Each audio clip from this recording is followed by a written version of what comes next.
¡A tu tejado! ¡A tu tejado! ¡A tu tejado! ¡Mira que! ¡Tacones los ríos que mira que! Buenos días a todos los oyentes y al público presente, y en especial a nuestra invitada. Nosotros somos Ismael, Bernabé, Juan y José Antonio de... Esto es la radio podcast del IES Azar, y hoy vamos a entrevistar a Hanna Virat Reigada, trabajadora social y experta en medicina.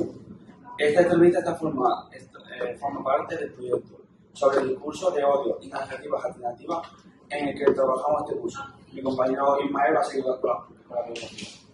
Tal y como ha dicho mi compañero José Antonio, voy a hacer una pequeña presentación sobre Hanna. Es gaditana, en concreto de la ciudad de Algeciras, pero desde los 18 años vive en Sevilla. Estudió trabajo social aquí en la Universidad de Sevilla. Hanna ha trabajado en diversas entidades sociales, como la Asociación Pro Derechos Humanos de Andalucía, y es una experta en la mediación con personas presas. Durante 5 años ha estado trabajando aquí en el IES Azahar como mediadora, tanto en mediaciones sociales como en la resolución de conflictos. Hola Hanna, ¿qué tal estás? Hola, ¿qué tal? Muy contenta de estar aquí. ¿Cómo te encuentras al volver al instituto? Yo me encuentro muy bien porque, bueno, para mí el IES Azahar es un sitio muy importante donde pasa mucho tiempo de mi trabajo y donde he disfrutado y aprendido mucho, así que yo encantada de volver aquí, la verdad. Siempre que quieras, yo puedo ir. ¿Cómo fue tu infancia y qué valores adquiriste en ella? Bueno, pues mi infancia, la verdad que mi infancia fue muy divertida, porque aunque yo soy hija única, tengo 4 primas que son como mis hermanas, y entonces pues nos pasábamos el día entero juntas por ahí por la calle, montando en bicicleta. Hubo una época que viví en el campo y para mí fue la mejor, porque estaba todo el día por la calle. Entonces, de valores que aprendí, creo que es básico el respeto, ¿no?, hacia los demás, la importancia de sentirte parte de una comunidad, ¿no?, y cuidar a las personas que forman parte de ella, y la solidaridad, por resumir así. Vale, ¿cuáles fueron esos valores que te gustaría transmitir a los demás? Bueno, pues un poco eso, ¿no? El respeto mutuo yo creo que es básico. Yo creo que hoy en día en la sociedad hemos perdido mucho esa capacidad de respetar. Como antes decía, ¿no? Pues a lo mejor hablar con una persona que no comparta tu criterio, que no comparta tu opinión de lo que sea, política o tal. Pero tienes que ser capaz de hablar con esa persona y de dialogar y encontrar un acuerdo si se puede, o si no, no pasa nada. Pero sí mantener el respeto. Para mí eso es básico. Y luego la solidaridad, creo que es muy importante. Ser consciente del mundo en el que vivimos. ¿Nos podrías explicar lo que es ser mediadora social y cómo se relaciona con la mediación de conflictos y la resolución de conflictos? Bueno, yo estudié trabajo social, como ha explicado el compañero, y luego hice un máster en mediación general y penal. Entonces aprendí a gestionar conflictos en sus diferentes vertientes, bien sea social, familiar, diferentes tipos. Entonces, al final, ¿en qué consiste ser mediadora? Pues básicamente consiste en intentar ayudar a 2 personas, o 3, o 4, o 20, da igual, que tengan un conflicto y que sean capaces de sentarse a dialogar sobre ese conflicto. Y en la medida de las posibilidades, llegar a acuerdos si se puede. Si no se puede, no se puede. El objetivo final de la mediación no es tanto llegar al acuerdo, sino el intentar que las personas dialoguen. Entonces, ¿cuál es el papel de la mediadora? Hacer de facilitador un poco, ¿no? Muchas veces se trabaja a nivel individual primero, ¿no?, con la persona, y luego ya se hace reuniones conjuntas. Entonces, aquí he trabajado con muchos casos de conflictos entre alumnos, conflictos entre alumnos y profesores, intentando acercar no me gusta acercar no me gusta decir acercar, sino simplemente escuchar diferentes posturas, porque muchas veces pasa que cuando hay un conflicto es que las personas no se han escuchado. Y eso es importante, aprender a escuchar a los demás. Sabemos que has trabajado con personas presas. ¿Podrías comentarnos un poco sobre cómo consiste tu trabajo? Vale. Bueno, yo trabajé con personas presas y sus familiares cuando estaba en la Asociación Pro Derechos Humanos de Andalucía, que fue donde hice las prácticas de trabajo social y luego me quedé como trabajadora, ¿vale? Mi trabajo allí consistía más en coordinación de proyectos a nivel andaluz, pero luego como militante y demás llevaba el trabajo de personas presas y familiares. Entonces, ¿qué es lo que hacíamos allí? Pues ayudar a las familias, por ejemplo, a reivindicar los derechos que tenían. Por ejemplo, voy a poner un ejemplo práctico para que lo entendáis. Pues antes no, ahora ha mejorado un poquito, pero antes no había casi autobuses que accedieran desde Sevilla a las prisiones. Entonces no todo el mundo tiene coche, no todo el mundo tiene esa facilidad de tener un vecino, un amigo, alguien que los lleve, ¿no? Entonces nosotros reivindicábamos que hubiese una línea de autobuses que fuese a la prisión, igual que tenemos en Sevilla ciudad, ¿verdad? Tú quieres ir a cualquier sitio de Sevilla, tienes un autobús que te deja más o menos cerca. Entonces nosotros trabajamos con las familias para que ellos reivindicaran ese derecho, ¿no? Y los acompañábamos. Nosotros no hablábamos por ellos, sino que los acompañábamos. Y luego a las personas presas, pues trabajábamos mucho con ellos en ese sentido también. Por ejemplo, hay mucha gente que está dentro de prisión que pierde las citas médicas porque primero va a la conducción policial para ir a los juicios y luego se sobran coches de policía. Va la gente al médico. Entonces eso no puede ser. Tiene que haber coches para las dos cosas. Yo no digo que quiten de uno para poner en otro, pero la salud es muy importante. Entonces pues reivindicábamos también que las personas presas pues tuviesen sus citas médicas igual que tenemos todos los demás. ¿Qué destacarías de tu paso por el Azagal? ¿Alguna anécdota? Anécdota. ¿Qué destacaría? El aprendizaje. Mi aprendizaje aquí, porque es verdad que yo siempre había trabajado con personas adultas, nunca había trabajado con adolescentes, y para mí fue un aprendizaje en todos los sentidos, sobre todo porque yo siempre defenderé que los adolescentes son mucho más humildes que los adultos. Los adultos nos creemos que ya lo sabemos todo, nosotros construimos nuestra narrativa y argumentamos esto es así, porque tiene que ser así y tal. Y vosotros tenéis la valentía de decir, ¿qué me estás enseñando esta puerta? Pues voy a mirar a ver qué hay aquí detrás. Y a mí eso lo he aprendido aquí, la verdad que me encanta. O sea, que eso que destacaría. ¿En qué consistía tu trabajo aquí, en el Azagal, dentro de la zona? Vale, mi trabajo aquí, yo trabajaba en una asociación, la Asociación CIMA, que tiene una trayectoria muy larga en la intervención sociofamiliar desde el contexto educativo. Y entonces yo trabajaba tanto con los alumnos como con sus familias, ¿vale? Trabajaba, por ejemplo, cuestiones como asentir, ¿sabes? Hay gente que falta más de lo que debiera y entonces pues al final le perjudica. Entonces yo trabajaba tanto con el alumno o la alumna como con su familia para que esa situación se revertiera y si necesitaban ayuda en otros aspectos de su vida pues también intentábamos trabajarlo, pues a lo mejor ayudándole con un tema de formación para la familia, para tema de empleo o diferentes recursos sociales que la familia necesitaba, ¿vale? Entonces era una intervención en bloque, no solo con el alumno, sino con la familia.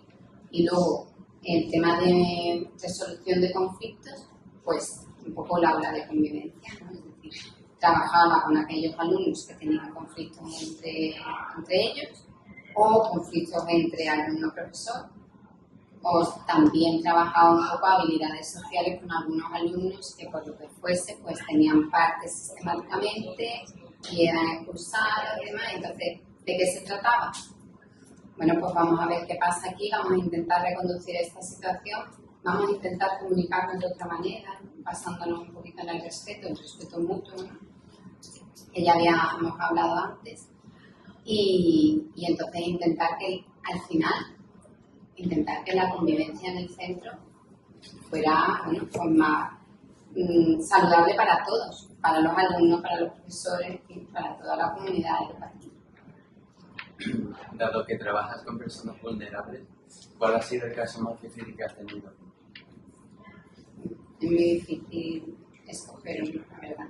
Así en general. Para mí, bueno, quizá una entrevista con una persona presa que llevaba 30 años en prisión y cuando salió de la prisión no reconocía su ciudad, ni su barrio, ni sabía lo que era un móvil, ni sabía coger, bueno, un autobús sí, ¿no? Pero no se sabía ni las líneas ni nada. Entonces, es ver a una persona que ha salido de un mundo para entrar en otro, que es como si a nosotros nos mandan a la luna. Eso me impactó, ¿sabes? Pero bueno, hay mucho más. ¿Has notado mucho cambio en el instituto, en el barrio, desde que volviste a trabajar aquí? Bueno, a ver, yo es verdad que desde que yo dejé de trabajar aquí, yo ahora trabajo en otro barrio, trabajo en Triana, en otro contexto, porque trabajo con personas en situación de sinhogarismo, pues personas que se encuentran en situación de calle o situación muy vulnerable, no tiene por qué ser que estén en la calle. Entonces es verdad que yo sigo un poquito las cosas que pasan en el barrio y demás, pero no vengo ya a diario aquí. Entonces no tengo un conocimiento tan amplio como tenéis vosotros. Pero bueno, sí sigo todas las iniciativas que se hacen aquí en el instituto y veo que, bueno, que hacéis un montón de cosas muy interesantes, aparte de, por ejemplo, este proyecto, ¿no? Que me parece súper chulo. Pero en fin, que veo que hacéis otros proyectos muy interesantes y en el barrio también. Veo que se mueve mucho a nivel asociativo, ¿no? A través de la mesa de educación, que sabéis que se reúnen allí todas las asociaciones, todos los institutos, los colegios y demás. Veo que tienen muchas iniciativas por seguir reivindicando, ¿no? Que, bueno, que Polígono Norte no tenga siempre la misma visión, un sitio donde pueda haber más PTAs o venta de droga o esto. Polígono Norte es mucho más que todo eso. ¿Cuáles son, según tu punto de vista, las fortalezas del barrio? Pues mira, la fortaleza del barrio para mí, primero es el mundo asociativo que hay aquí. Creo que hay un grupo de personas que lo forman de diferentes asociaciones, más ya los conoces a todos, más abiertas, juntas, mucha gente, ¿no? Que crean como una comunidad, ¿no? Y entonces eso, unido a todos los vecinos que también participan en eso, pues me parece que es una de sus mayores fortalezas, porque al final hacen piña y reivindican mejoras para el barrio, por el barrio. Es decir, que no hay... A mí me parece muy importante que no se hable en boca de nadie, sino que sea el propio barrio quien reivindique sus mejoras y quien esté presente ahí. Entonces yo creo que es una de las fortalezas de este barrio. Y gente muy trabajadora, no como vosotros aquí. Vivimos en un barrio muy diverso. ¿Qué cosas crees que son necesarias para una convivencia respetuosa de la diversidad en el barrio? Bueno, pues que es necesario aprender a escuchar. Yo creo que la escucha activa es muy importante, pero la escucha activa, ¿qué significa? Si tú me estás hablando a mí, yo no puedo estar preparando en mi cabeza que te voy a responder, tengo que estar escuchándote de verdad. Y ya luego pienso lo que te quiero decir, pero luego al final pasa que no nos enteramos ni de lo que nos está diciendo la otra persona. Entonces yo creo que es muy importante la escucha activa, que la gente aprendamos a hablar en colectivo, a escuchar diferentes propuestas, aunque no nos gusten, al final convivimos, ¿no? Y luego creo que es muy importante, eso lo que ya he dicho con anterioridad, el respeto mutuo, ¿vale? Y luego aprender eso, aceptar la diversidad, que no todos podemos ser iguales y además que sinceramente sería un aburrimiento. Todos lo mismo, todo igual, no. Yo creo que este es un barrio muy interesante, que tiene cosas que mejorar, por supuesto que sí, pero vamos, como muchos otros. En todos tus años de trabajo y experiencia, ¿has notado algún patrón en la vida o gustos de la gente conflictiva? ¿Algún patrón? Bueno, a ver, mira, conflictos tenemos todos. Todo el mundo tenemos conflictos. Y el que diga que no tenemos, pero no. Conflictos tenemos todos. Y eso no es un problema, porque es normal tenerlos. El tema es cómo los solucionamos. ¿Cómo tú quieres solucionar el conflicto con tu familia, con tu vecino, con tu compañero de clase? Entonces, tener conflictos no es un problema, sino buscar cómo quieres abordarlo, desde qué punto de vista, si vas a omitir el conflicto y lo vas a meter debajo de la alfombra o te vas a dedicar a hablar con esa persona. Entonces, patrones de gente conflictiva, pues no me gustaría poner esa etiqueta, no creo que. Lo que pasa es que sí que es verdad que hay gente que tiene una realidad social muy dura y entonces eso pues te marca una realidad también. Pero también hay gente que no tiene esa realidad tan dura que tiene muchos conflictos. Entonces no voy a poner ninguna. Y ya para terminar, ¿podrías recomendar algún libro o película para entender más tu trabajo? Pues bueno, para entender mi trabajo, os diría que podéis ver cualquier película de Ken Loach, que es muy duro, pero muy real. Y bueno, algún libro que no tiene que ser tan duro, de Eduardo Galeano, que me interesa. O sea, esas son mis dos recomendaciones para vosotros. ¿Alguna pregunta en el público? Yo quería saber si desde joven sabías que querías dedicar a esto, o tenías alguna idea, o por qué te surgió la gana. Bueno, yo cuando era más joven no sabía exactamente qué se llamaba trabajo social, lo que yo quería hacer. Yo tenía una serie de inquietudes, de preocupaciones, me venían así a la cabeza, pero no sabía, no tenía claro, pues yo quiero ser trabajadora social, sino que tenía esas preocupaciones. Ya luego, cuando se fue acercando el momento, sí que es verdad que me informé de las diferentes carreras universitarias y descubrí trabajo social y dije, y ya está. Y ahí me lancé. Muchas gracias. Nada, a ti. Bueno, yo quiero preguntar por tu paso de la sala. ¿Tú recuerdas el primer conflicto que tuviste como mediador? ¿Aquí en el instituto? Sí. No sé cómo fue. Venga, sí. O sea, muy difuminada porque no quiero. Pero bueno, sí. El primer conflicto así más llamativo fue con un alumno que, bueno, venía un poquito agresivo, ¿no? Y entonces pues me reuní con él en una sala y él explicó, yo le escuché durante 10 minutos sin hablar toda la ira que traía, porque traía mucha ira, y yo le dejé hablar simplemente. Una vez que terminó, pues ya recogí toda esa ira, le dije que no entendía, porque había muchas cosas que entendía, otras no. Y entonces, una vez que yo le reconocí su dolor, su ira, pues él bajó el nivel y ya pudimos hablar, como estamos hablando nosotros. Entonces, no he dado mucho más datos porque no quiero que se imagine, pero bueno, para mí fue muy interesante, ¿no? Porque venía a estar aquí y consiguió bajar. Quiero decir que al final dice mucho también de la persona, de nuestra capacidad. Al final, date cuenta que yo era una extraña para él y estaba contándome un montón de cosas de su vida que eran importantes, de vivencias dolorosas. Yo solo valoro mucho, porque sé que es un experto. También ha comentado el tema de los presos. Sí. Vale. Cuando a ti te decían vas a hablar con tal preso, ¿lo decías cara a cara o por móvil o por...?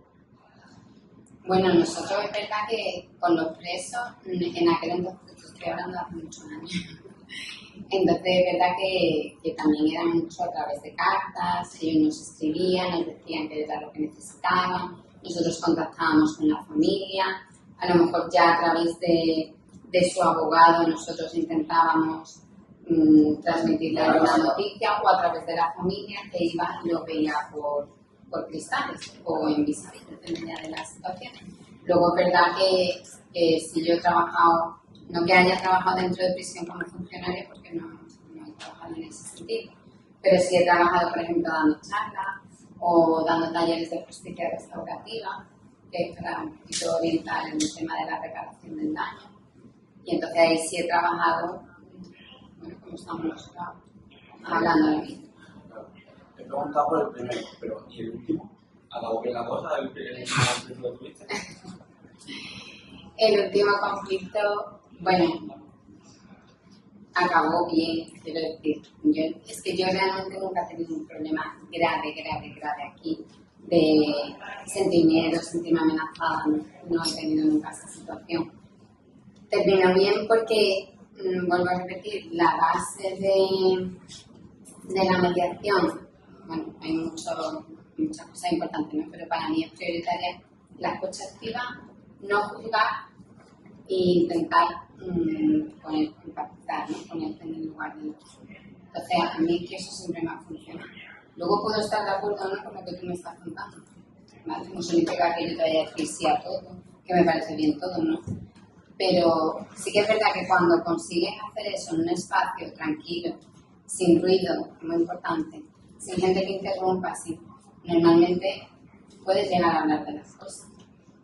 Luego es verdad que hay veces que se consiguen acuerdos y otras veces no. Cuando llegaste aquí a Sevilla, ¿tuviste problemas para adaptarte? Pues mira, no tuve ningún problema para adaptarme, porque como tú comprenderás, yo venía de Argentina y me vine aquí a vivir sola. Entonces, imagínate que de repente con 18 años te vienes a Sevilla a vivir sola, estaba en la rueda. Pero, además de mi madre y tal, pero sí que es verdad que cuando pasó unos meses, me notaba así como raro. Y luego ya descubrí lo que me pasaba, y es que claro, yo al ser argentina estoy muy acostumbrada a ver el mar, a ver el horizonte, ¿vale? Y aquí en Sevilla hay edificios muy altos. Entonces, para ver el horizonte te tienes que ir al río o vivir en un séptimo o algo así. Y entonces yo echaba mucho de menos el horizonte. Pero por lo demás, estupendo. Eso y el calor. El calor pero sin llevar bien, después de tantos años. Pero por lo demás, no.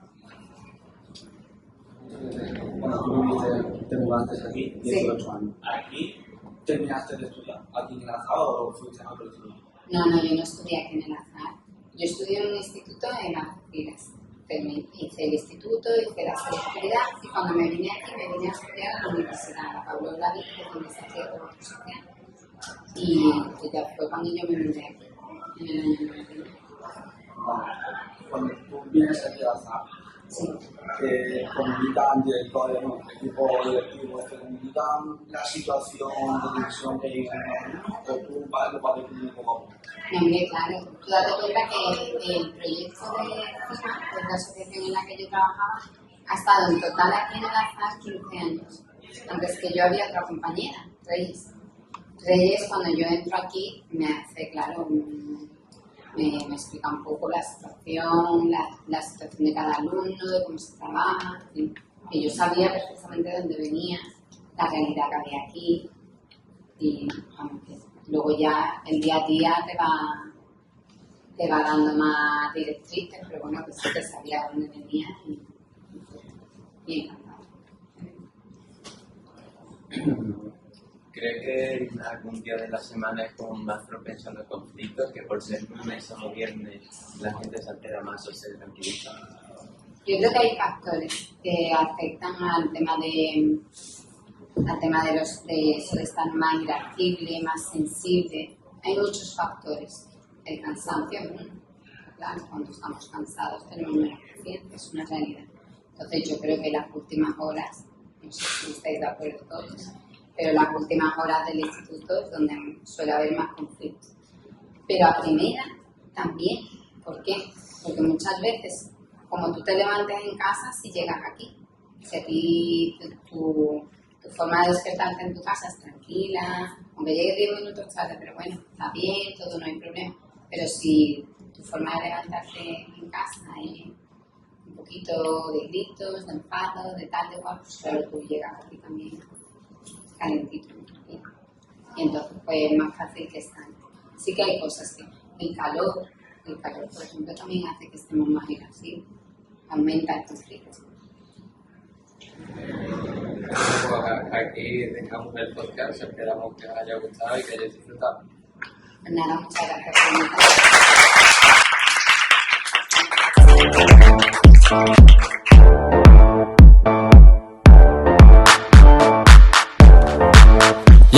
Yo, microphone check, make it a microphone check. Give it a microphone, I make it a microphone dead. Don't step to me, newbie, I can truly be moody.